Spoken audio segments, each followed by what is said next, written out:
பத்திரிகை நண்பர்கள் இல்லைன்னா திரைப்படங்கள் இல்லை.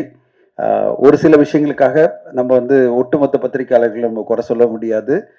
ஒட்டுமொத்த பத்திரிகையும் இவ்வளோ ஆதரவா நீங்க காலையில வந்து ஒரு சனிக்கிழமை வந்து இந்த படத்துக்கு ஆதரவு பண்றது தான் நீங்க செய்யற அந்த மிகப்பெரிய சப்போர்ட்டா நான் பார்க்குறேன்.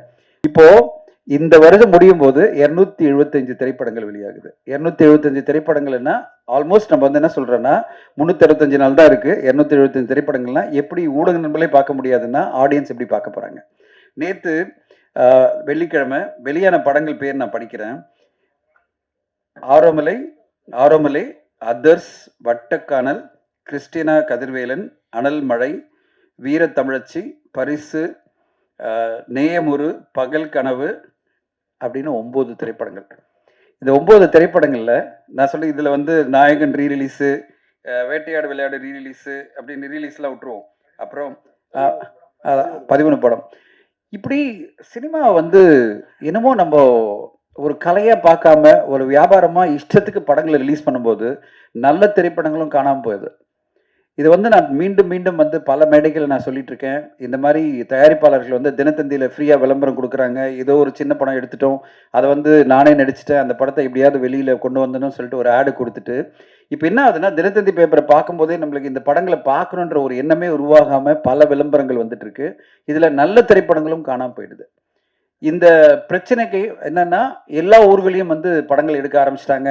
ஒரு 50 லட்சத்துல டிஜிட்டல்ல நீங்க படம் எடுத்துடலாம், பெப்சியே இல்லாம படம் எடுத்துடலாம், அப்படி ஒரு மனநிலை வந்துடுச்சு. பெப்சியே தேவை கிடையாது. பெப்சி அட்லீஸ்ட் கண்ட்ரோல் இருந்தா அவங்களுடைய கிராஃப்ட்மேன் வரும்போது ஒரு குவாலிட்டியான திரைப்படங்கள் வரும். ஆனா அவங்க கிராஃப்ட்மேனே இல்லாம அந்தந்த ஊர்ல ஏதோ ஒரு கேமரா ஹையர் பண்ணி ஒரு படத்தை எடுத்துட்டு அந்த படத்தையும் நான் வந்து தினத்தந்தியில விளம்பரம் ஃப்ரீயா கிடைக்குதுன்னு நம்ம படத்தை போடும்போது நான் அவங்களுக்கு குறை சொல்லல. அவங்களுடைய எந்தூசியாசம் வெல்கம். குறைந்தபட்ச தரமா அந்தந்த திரைப்படங்கள் பேசப்படுற படமா இருக்கும்போது திரைப்படங்கள் மேல மரியாதை அதிகரிக்கும். அப்படி இல்லாம நான் எனக்கு ஏதோ ஒரு எனக்கு தெரிஞ்ச ஒரு கலையை வச்சு நான் ஒரு படத்தை எடுத்துட்டேன், அதை விளம்பரமும் பண்ணிட்டேன், போஸ்டர் ஒட்டிட்டேன். இது பிறகு வந்து பார்த்தா பாரு பார்க்காம போனோம்னா ஃபர்ஸ்ட் பத்திரிகையாளர் மத்தியில் ஒரு அவர்ஷன் வந்துடுது. இந்த படங்கள்லாம் யார் வந்து பிரஸ் மீட் ஷோவில் பார்ப்பாங்கன்னு. அடுத்ததா ஆடியன்ஸ் மத்தியில் அதை விட அதிகமாக வந்துடுது. இதில் நல்ல திரைப்படங்களும் காணாமல் போயிடுது. இன்றைக்கு மற்றும் ஊடக நண்பர்களுக்கு இனிய காலை வணக்கம். ஒரு எனர்ஜி கம்மியா இருக்க மாதிரியே இருக்கு பத்திரிகை நண்பர்கள் மத்தியில. ஏதோ ஒரு சின்ன டிஸ்டர்பன்ஸ்லயே இருக்காங்க போல இருக்கு. நிறைய ஸ்டேட்மெண்ட்ஸு பத்திரிகைகள்ல நிறைய ஸ்டேட்மெண்ட்ஸா வந்துட்டே இருக்கு. கடந்து வந்துருவோம், எல்லாத்தையும் கடந்து வந்துருவோம். அதனால அதே எனர்ஜியோட இந்த படத்துக்கும் உங்களுடைய ஆதரவு வேணும். எல்லாத்தையும் கடந்து போறதா வாழ்க்கை. அண்ட் ஒரு இதுவும் அனுபவமும் ஒரு மாற்றத்தை கொண்டு வரும் நான் எதிர்பார்க்குறேன். அந்த மாற்றத்துக்கு நல்ல மாற்றமா இருக்கும். அந்த சிக்கலுக்குள்ள போவேனா, அந்த இஷ்யூக்குள்ள போவேனா. ஆனா பத்திரிகை நண்பர்கள் இல்லைன்னா திரைப்படங்கள் இல்லை. ஒரு சில விஷயங்களுக்காக நம்ம வந்து ஒட்டுமொத்த பத்திரிகையாளர்கள் நம்ம குறை சொல்ல முடியாது. ஒட்டுமொத்த பத்திரிகையும் இவ்வளோ ஆதரவா நீங்க காலையில வந்து ஒரு சனிக்கிழமை வந்து இந்த படத்துக்கு ஆதரவு பண்றது தான் நீங்க செய்யற அந்த மிகப்பெரிய சப்போர்ட்டா நான் பார்க்குறேன். அண்ட் உங்களுடைய சப்போர்ட் தொடர்ந்து சிறு படங்களுக்கும் இருக்கணும், பெரிய படங்களுக்கும் இருக்கணும்னு கேட்டுக்கிறேன். இந்த நேரத்தில் ஹரிஷ் ஓரியை பற்றி பேசணும். ஹரிஷ் ஓரியை பற்றி எல்லாரும் பேசினாங்க. நாங்கள் ஆக்டிவ் ப்ரொடியூசர் அசோசியேஷன் ஆரம்பிக்கும் போது முதல்ல வந்து சேர்ந்த ஒரு மெம்பர் தான் ஓரி அவர்கள்.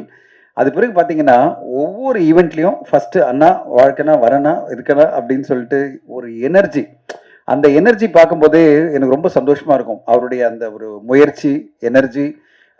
எங்களுடைய எல்லா ஈவெண்ட்லையும் ஃபர்ஸ்ட் அவர் வந்து உட்கார்ந்துருப்பாரு. அவர் வந்து இதை தெரிஞ்சுக்கணும், இந்த விஷயத்தை பற்றி தெரிஞ்சுக்கணும், இந்த அசோசியேஷன் நடக்கிற விஷயங்களை தெரிஞ்சுக்கணும், ஏஜிஎம் நடந்தால் அதில் இருக்கணும் அப்படின்னு எல்லாத்துலேயுமே ஒரு ஹைலி இன்வால்வ்டு மனிதர். இப்போ நீங்கள் பார்த்தீங்களா அந்த எனர்ஜியோட தான் அவர் வந்து சாஷ்டாங்கமாக வந்து எல்லார்ட்டையும் வந்து வணக்கம் சொல்கிறதும் இந்த படத்தில் அவர் கொடுத்துருக்கிற உயிரோட்டமான ஒரு நடிப்பும். நான் இந்த படத்தை ஒரு 1 இயர் முன்னாடி பார்த்துட்டேன். நான் பார்த்த பிறகு நான் அப்புறம் கொஞ்சம் சில கருத்துக்கள்லாம் சொல்லியிருந்தேன். அதுக்கு பிறகு நிறைய அதில் சேஞ்சஸ் எல்லாம் பண்ணி அப்புறம் ஒரு ஃபைனல் படைப்பாக அவர் கொண்டு வந்திருக்காரு.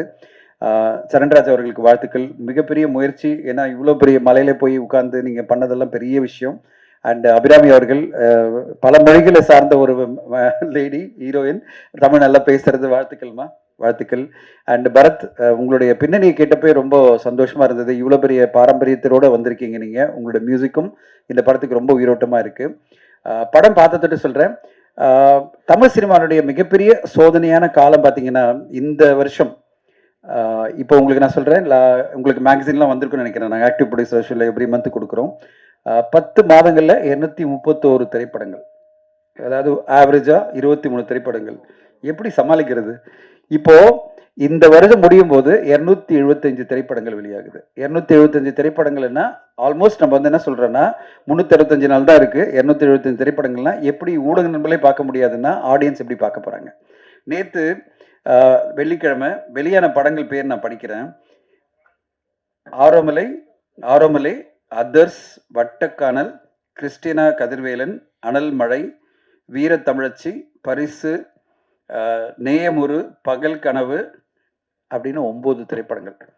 இந்த 9 திரைப்படங்கள்ல நான் சொல்லி இதுல வந்து நாயகன் ரீ ரிலீஸு, வேட்டையாடு விளையாடு ரீ ரிலீஸு அப்படின்னு ரீலீஸ்லாம் விட்டுருவோம். அப்புறம் 11 படம். இப்படி சினிமா வந்து என்னமோ நம்ம ஒரு கலையா பார்க்காம ஒரு வியாபாரமா இஷ்டத்துக்கு படங்களை ரிலீஸ் பண்ணும்போது நல்ல திரைப்படங்களும் காணாமல் போகுது.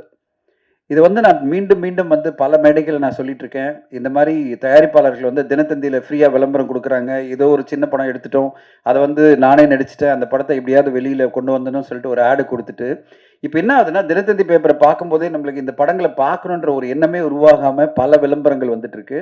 இதில் நல்ல திரைப்படங்களும் காணாமல் போயிடுது. இந்த பிரச்சனைக்கு என்னன்னா எல்லா ஊர்களையும் வந்து படங்கள் எடுக்க ஆரம்பிச்சிட்டாங்க. ஒரு 50 லட்சத்தில் டிஜிட்டலில் இன்னைக்கு படம் எடுத்துடலாம், பெப்சியே இல்லாமல் படம் எடுத்துடலாம், அப்படி ஒரு மனநிலை வந்துடுச்சு. பெப்சியே தேவை கிடையாது. பெப்சி அட்லீஸ்ட் கண்ட்ரோல் இருந்தால் அவங்களுடைய கிராஃப்ட்மேன் வரும்போது ஒரு குவாலிட்டியான திரைப்படங்கள் வரும். ஆனால் அவங்க கிராஃப்ட்மேனே இல்லாமல் அந்தந்த ஊரில் ஏதோ ஒரு கேமரா ஹையர் பண்ணி ஒரு படத்தை எடுத்துட்டு அந்த படத்தையும் நான் வந்து தினத்தந்தியில் விளம்பரம் ஃப்ரீயாக கிடைக்குதுன்னு நம்ம படத்தை போடும்போது நான் அவங்களை குறை சொல்லலை. அவங்களோட எந்தூசியாசம் வெல்கம். குறைந்தபட்ச தரமா அந்தந்த திரைப்படங்கள் பேசப்படுற படமா இருக்கும்போது திரைப்படங்கள் மேல மரியாதை அதிகரிக்கும். அப்படி இல்லாம நான் எனக்கு ஏதோ ஒரு எனக்கு தெரிஞ்ச ஒரு கலையை வச்சு நான் ஒரு படத்தை எடுத்துட்டேன், அதை விளம்பரமும் பண்ணிட்டேன், போஸ்டர் ஒட்டிட்டேன். இது பிறகு வந்து பார்த்தா பாரு பார்க்காம போனோம்னா ஃபர்ஸ்ட் பத்திரிகையாளர் மத்தியில் ஒரு அவர்ஷன் வந்துடுது, இந்த படங்கள்லாம் யார் வந்து பிரஸ் மீட் ஷோவில் பார்ப்பாங்கன்னு. அடுத்ததா ஆடியன்ஸ் மத்தியில் அதை விட அதிகமாக வந்துடுது. இதில் நல்ல திரைப்படங்களும் காணாமல் போயிடுது. நல்லதா ஒரு திரைப்படம் வரும், ஒரு 4 படம் வந்ததுன்னா வாரத்தில் அட்லீஸ்ட் அந்த 4 திரைப்படங்கள் மேலே உங்களுக்கு அட்டென்ஷன் இருக்கும். நீங்களும் அதுக்கு ரிவ்யூ பண்ண முடியும், நீங்களும் அதை சரியான முறையில் கொண்டு போய் மக்கள்கிட்ட செலுத்த முடியும், அதாவது சேர்க்க முடியும். அதை ஆடியன்ஸை வந்து ஓரளவு இந்த வாரம் 4 படத்தில் இந்த படம் நல்லா இருக்கா, 2 படம் நல்லா இருக்கா, நான் போய் பார்க்கலாம்னு நினைக்க முடியும். அப்படி ஒரு நல்ல படமாக ஹரீஸ்வரி வந்து இந்த படத்தை வெள்ளைக்குதிரை எடுத்திருக்காரு. ஏன்னா வரும்போது அவருக்கே தெரியாது, திடீர்னு பார்த்தீங்கன்னா முதல்ல ஆரம்பிக்கும் போது 3 படம் தான் இருக்கும் வாரத்தில். அடுத்த வாரம் அவர் போடும்போது ரிலீஸ் டேட்டு திடீர்னு பார்த்தீங்கன்னா அந்த ஃப்ரைடே பார்த்தீங்கன்னா 9 படம் இருக்கும். இதுதான் தமிழ் சினிமாவுடைய மிகப்பெரிய ஒரு சாபக்கேடை நான் பார்க்குறேன். இன்னைக்கு தமிழ் சினிமா மிகப்பெரிய சோதனைகளை சந்திச்சுட்டு இருக்கு சிறு பட்ஜெட் படங்களுக்கு. அதுக்கு ஒரு முக்கியமான காரணமே எல்லோருமே அங்கங்க ஊர்ல இருந்துட்டு சிறு சிறு படங்களை எடுத்துட்டு அந்த படங்களையும் விளம்பரம் மாதிரி ஃப்ரீயா காசு செலவு பண்ணாம விளம்பரம் பண்ணிட்டு நல்ல படங்களையும் அவங்க வந்து யாருமே கவனிக்க முடியாம பண்ணிடுறாங்க. இதை தவிர்க்கணும்னா அசோசியேஷன்லாம் தடுக்க முடியாது, ஏன்னா அது ஒரு தனி மனித சுதந்திரம். யாருமே யாரையும் தடுக்க முடியாது. அவங்கவுங்க படம் எடுக்கிறாங்க, அவங்க காசு போட்டு எடுக்கிறாங்க, அவங்க வந்து படத்தை வெளியிட முடியும். ஆனால் அவங்களுக்குள்ள ஒரு சுழ ஒழுக்கத்தோட நல்ல திரைப்படமாக கொண்டு வந்தீங்கன்னா கண்டிப்பாக வெல்கம். ஒரு நல்ல குவாலிட்டியான படம், ஒரு வெள்ளை குதிரை மாதிரி ஒரு இப்போ வந்து ஜேபி சார் சொல்லியிருந்தார், அவருடைய படம் உலகமே மாதிரி ஒரு உலகத்தரமான ஒரு படமாக நீங்கள் கொண்டு வந்தீங்கன்னா அந்த திரைப்படத்தை நீங்கள் கண்டிப்பாக 50 லட்சத்தை எடுங்க, 1 கோடி எடுங்க, பிரச்சனை இல்லை. ஆனால் உலகத்தரத்தில் ஒரு படத்தை நீங்கள் கொண்டு வரீங்கன்னா அதுக்கான அட்டென்ஷனை கொடுக்கறதுக்கு நீங்களும் ஸ்பேஸ் கொடுங்க. நீங்கள் ஏதோ ஒரு படத்தை எடுத்துகிட்டு டம்ப் பண்ணிவிட்டு எல்லாரும் மக்களும் வந்து இக்னோர் பண்ணுற மாதிரி படங்களை கொண்டு வரக்கூடாதுன்றதான் என்னுடைய தாழ்மையான வேண்டுகோள். பல பேருக்கு வந்து அந்த பேஷனுக்காக சினிமா எடுக்கிறாங்க, அவங்க இன்னும் கொஞ்சம் குவாலிட்டியில் கவனம் செலுத்தி ஆடியன்ஸை மொத்தமாக திரையரங்கு வரவிடாமல் பண்ணாதீங்க. ஆடியன்ஸ் வர தயாராக தான் இருக்காங்க. நான் பல சிறு பட்ஜெட் படங்கள் இப்போ சமீபத்தில் பார்த்தீங்கன்னா ஒரு படம் வந்து சின்ன பட்ஜெட் படம் தான், எல்லாருமே அப்ரிஷியேட் பண்ணீங்க, ஊடகங்கள்லாம் அப்ரிஷியேட் பண்ணீங்க, ஆண் பாவம் பொல்லாததுன்னு வரிங்க ரீதியிலையும் நல்ல ஒரு ரெஸ்பான்ஸ் வந்துட்டு இருக்கு. இந்த வாரம் வந்த படங்களை 9 படம் வந்தாலும் ஆரோமலே அப்படின்ற படத்துக்கு நல்ல ஒரு ரெஸ்பான்ஸ் தேரியில் வந்துட்டு இருக்குன்னா அப்போ சிறு பட்ஜெட் படமாக இருந்தாலும் மக்கள் திரையரங்கு வர ரெடியாக இருக்காங்க. ப்ரொவைடட் டூ மெனி ஃபிலிம்ஸ் வராமல் இருந்தால் போகிறோம், அவங்க அட்டென்ஷன் இருக்கிற மாதிரி ஒரு படம் வந்தால் போகிறோம், கண்டிப்பாக மக்கள் திரையரங்கு வராங்க. அதனால் குறைந்த படங்கள் வந்து வாரம் 4 படங்கள் இல்லை, மேக்ஸிமம் போனால் ஒரு 5 படங்கள் மேலே வராமல் ஊடகங்களும் படத்தை பார்த்து மக்களும் படத்தை பார்த்து கொண்டாடணும். அப்படி ஒரு நல்ல படமாக இந்த படம் வெள்ளை குதிரை கண்டிப்பாக உங்களுக்கு பிடிக்கும் நான் எதிர்பார்க்குறேன். பார்த்து குகன் சாரோட உட்காந்து ஒரு 4 படம் வர வாரத்தில் வாங்க, அட்லீஸ்ட் உங்கள் படத்தையும் மக்கள் கவனிப்பாங்க. அது எப்படி நடக்கும் தெரியாது, ஏன்னா நம்மளுக்கு கண்ட்ரோல் இல்லை அது. ஆனால் அப்படி வந்ததுன்னா கண்டிப்பாக நல்லாயிருக்கும். அண்டு இந்த நேரத்தில் இந்த மாதிரி விழாக்கெல்லாம் வந்து இவ்வளோ பெரிய ஜாம்பவான்களாக வந்திருக்காங்கன்னா அதுக்கு ஒரே காரணம் ஓரி தான். ஓரி எந்த அளவு ஃபாலோ பண்ணுவாரு, எந்த அளவு அன்பை காட்டுவாருன்னா அது எல்லாருமே எந்த வேலை இருந்தாலும் அதை விட்டுட்டு வரணும். ஏன்னா ஓரியினுடைய அன்பு அந்த மாதிரி.